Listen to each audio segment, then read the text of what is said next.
In this video, I'm going to walk you through the simple process of manually charging a customer in Stripe. To get started, visit stripe.com and sign in to your account. Once you're logged in, you'll land on your main dashboard. From the left-hand menu, open the Billing section and select Invoices. Here, you'll see all your previously created invoices, but to manually charge a customer, you'll need to create a new one.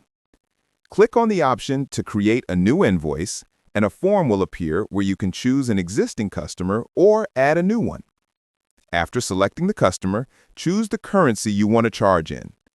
Next, add the product or service you're billing for.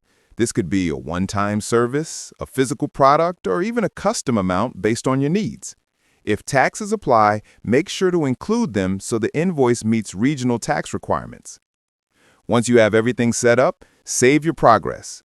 To make sure the customer is charged automatically, enable the auto charge option so Stripe uses the customer's saved card details to process the payment. Before finalizing, double-check the card information to ensure it's correct.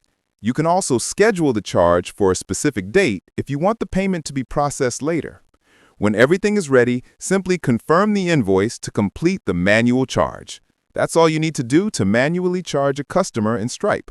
Thanks for watching, and if you found this video helpful, don't forget to like and subscribe for more tutorials.